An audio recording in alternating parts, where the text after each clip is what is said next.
Does your local store look like this? Hello everyone, my name is Natalusha, and today I'm going to show you how to make a face mask out of everyday things that you probably have in your house. And you see, everybody's making things similar to surgical masks right now. And surgical masks really don't protect you from a virus. You put it on, and they're only meant to keep whatever virus you have inside you, so that you don't get other people sick. It's not made for other people not to get you sick. So it doesn't really protect you from any sort of virus. And although this one may not be perfect, I'm going to show you how to create a better face mask with your own hands out of stuff that you probably have lying around in your house. So for this, we will need any kind of pretty fabric, because who doesn't want a pretty face mask? Mine is 100% cotton, it doesn't really matter either way. You can also use old t-shirts or sweaters or other shirts for this.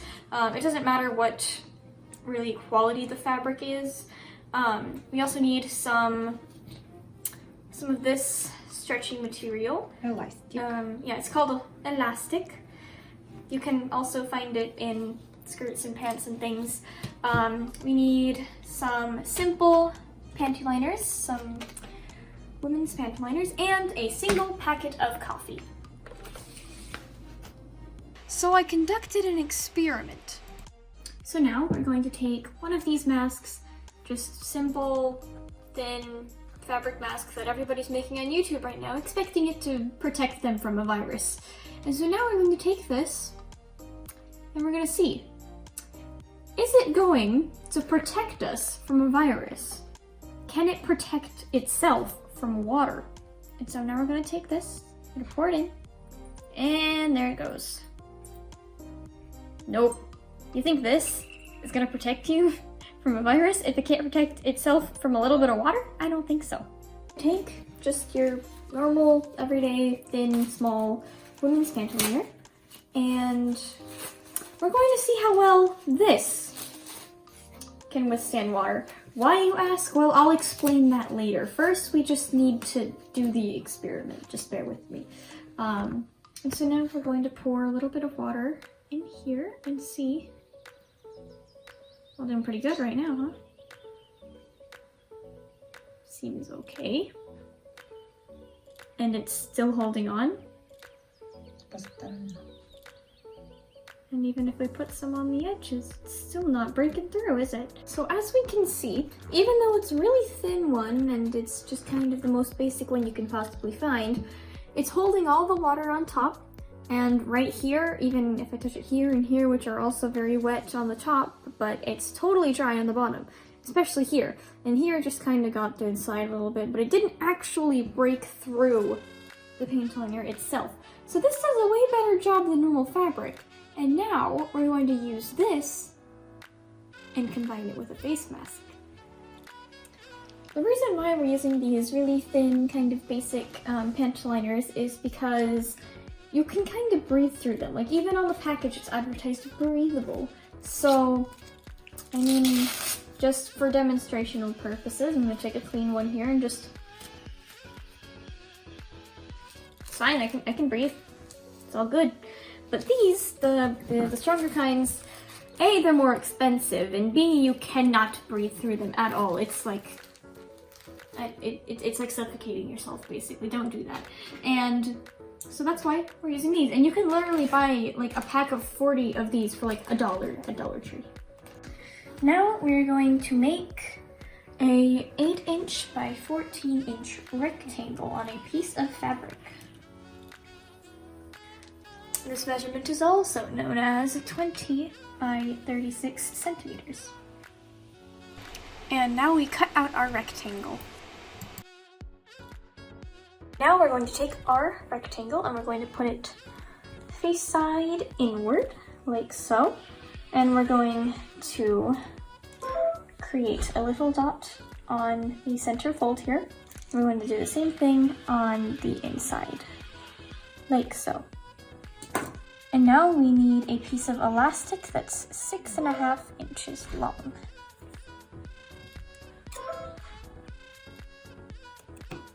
roughly.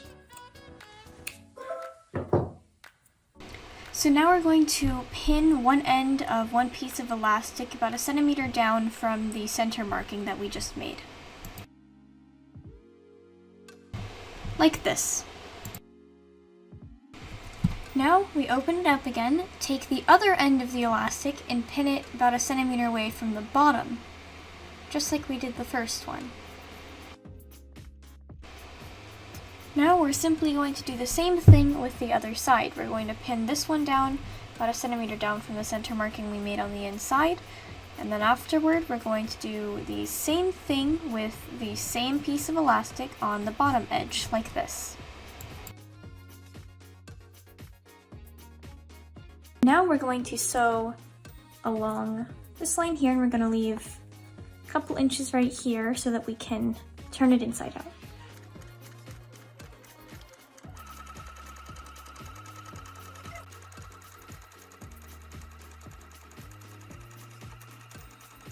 We're going to skip a section right here so that we can turn it inside out.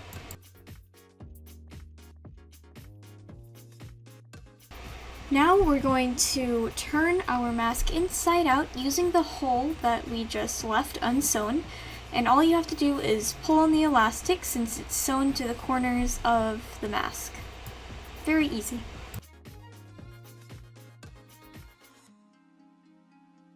Now we're going to sew the spot that we left unsewn to turn it inside out. We're going to sew that back together so everything is sewn shut.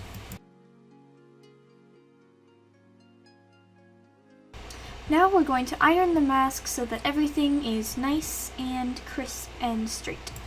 Now we're going to iron down this section at the top like shown here so that it's easier to sew together. Now we're going to sew this little compartment shut just at the very edge so that there's space in there to put in our metal nose piece.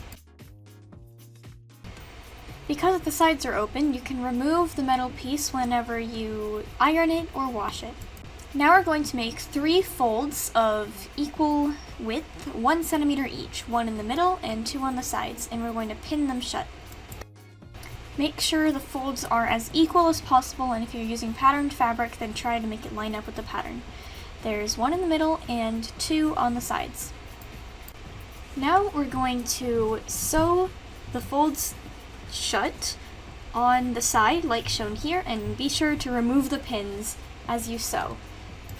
Be sure to move down 1 centimeter before you sew because we want that first compartment to be open so that we can insert the metal nose piece. Now we do the same exact thing from the other side. Make sure to start 1 centimeter down so that we don't obstruct the compartment for the metal nose piece. This mask here, which will not protect us from anything. Why is that? It's because if I put it on, there's going to be a bunch of space here, here, here, here, and here. How do we fix that?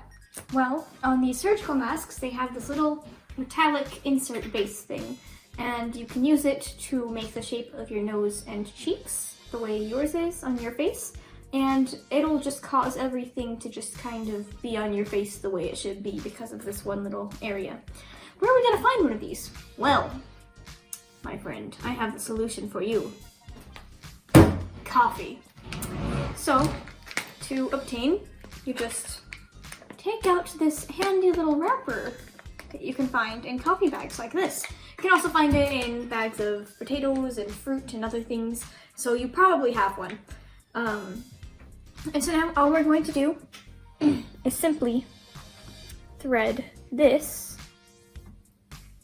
into this little area that we have on our mask, and we're going to put it kind of where the center is, and now it's just like a surgical mask, so we can bend it in all these ways. And now if I put it on, and my cheeks and everything, so now everything just kind of fits on my face the way it should. So this is good, but we're not done yet. Our mask needs a filter. So our filter is going to be this clean, sterilized pantyliner that we tested earlier, and it holds in a lot of water, so it should be pretty effective in holding the viruses away from your face. So now, with clean hands, we're going to apply this clean filter onto the first fold at the top of our face mask. And so I'm going to stick it on like so.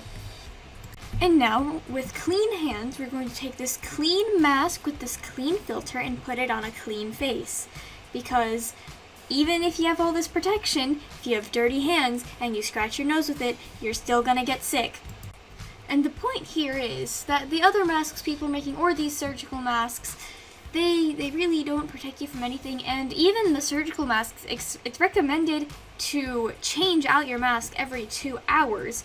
And instead of using up so many masks and throwing them away, all you have to do is change the filter on this one and just wash the mask itself periodically. Easy.